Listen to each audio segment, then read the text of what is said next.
Assalamualaikum warahmatullahi wabarakatuh. Saya Waliuddin Hilmi Lutfi dari Prodi Psikologi Islam, Fakultas Studi Islam. Jadi di sini sesuai dengan tugas yang telah diberikan oleh Ibu Hikmani adalah untuk membuat video mempresentasikan tentang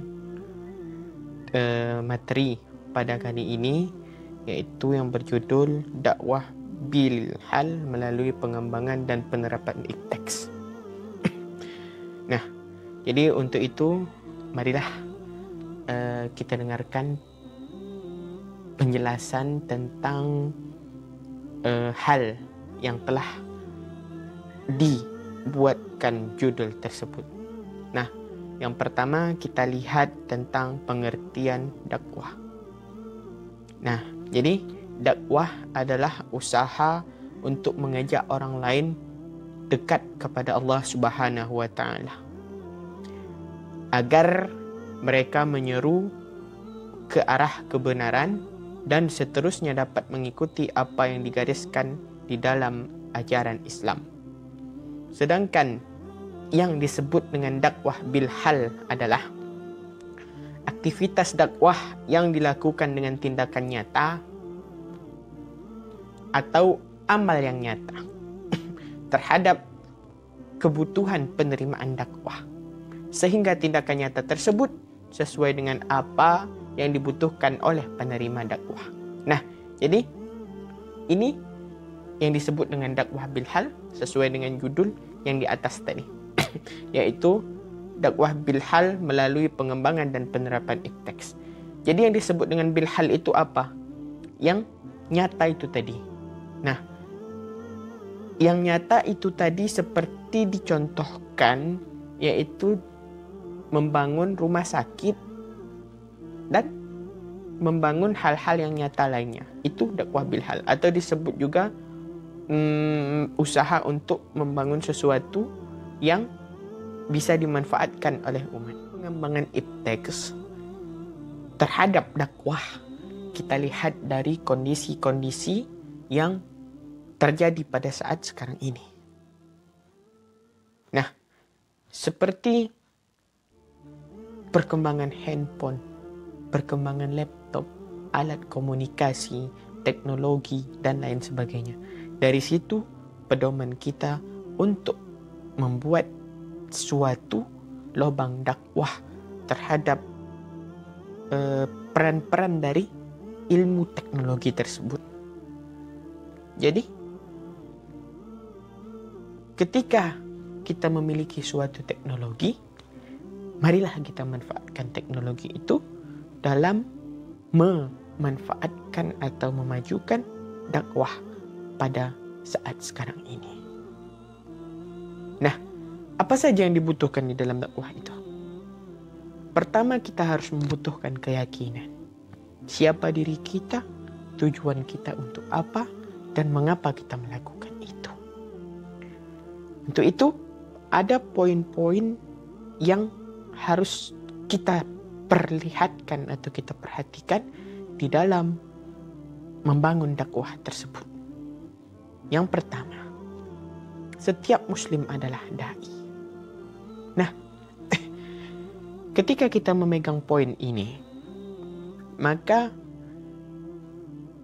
hal yang paling utama ialah kita pegang siapa diri kita. Apakah untuk melakukan dakwah itu hanya ustadz saja, hanya guru saja? Jawabannya adalah tidak. Sesuai dengan poin yang disebutkan ini, bahwa setiap muslim adalah dai.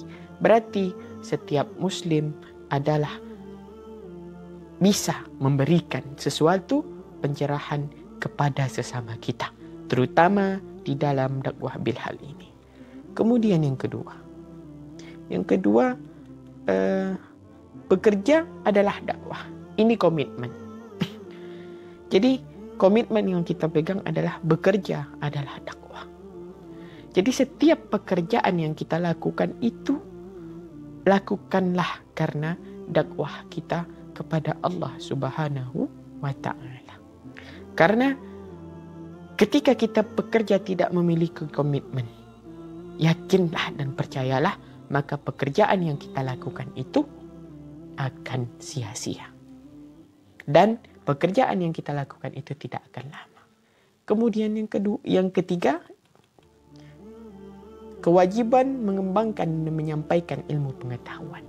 Nah, ini juga kita perlu perhatikan betapa kewajiban mengembangkan dan menyampaikan ilmu pengetahuan. Nah, ini juga kita sangat perhatikan. Bahwasanya keinginan kita untuk melakukan itu sesuai dengan dasar apa? Di sini sudah dijelaskan bahwasanya ketika kita menyampaikan sebuah ilmu itu, hukumnya adalah wajib. Sesuai dengan yang difirmankan oleh Allah Subhanahu wa Ta'ala di dalam surat Ali Imran ayat 104, dan hendaklah ada di antara kalian segolong umat yang menyeru pada kebaikan, menyeru kepada yang makruf dan mencegah dari yang mungkar. Maka merekalah orang-orang yang beruntung. Di sini sudah dijelaskan bahwasanya itu adalah hal yang wajib. Menuntut ilmu adalah suatu usaha yang dilakukan oleh seseorang untuk merubah tingkah laku dan perilaku ke arah yang lebih baik. Karena pada dasarnya ilmu menunjukkan jalan menuju kebenaran dan meninggalkan ke arah kebodohan. Ingat, ketika kita punya ilmu, jangan kita manfaatkan untuk membodoh-bodohi orang lain. Tetapi ilmu yang kita punya itu, lakukanlah agar supaya orang yang tidak tahu menjadi tahu terhadap sesuatu yang ada di dunia ini. Kemudian, salah satu dasar yang menuntut ilmu itu adalah wajib sesuai dengan ini hadis, sesuai dengan hadis Rasulullah sallallahu alaihi wasallam. Utlubul ilma minal mahdi ilal lahdi. Tuntutlah ilmu dari buayan sampai liang lahat. Dalam surat Al-Asr juga dijelaskan bahwasanya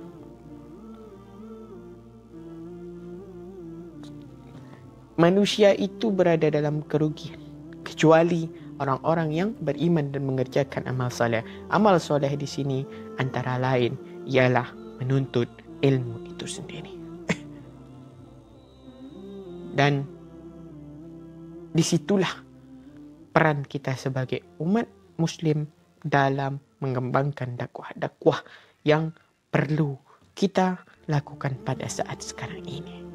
Untuk itu, setiap perbuatan, setiap ucapan, setiap keinginan haruslah dilandasi dengan keimanan dan ketakwaan kita kepada Allah Subhanahu wa Ta'ala. Jangan berhenti berdakwah, sampaikanlah hal-hal yang baik. Ingat, sesuai dengan perkataan Rasulullah sallallahu alaihi wasallam, walau anna balighu ayah, sampaikanlah satu ayat, karena satu ayat itu sangat penting.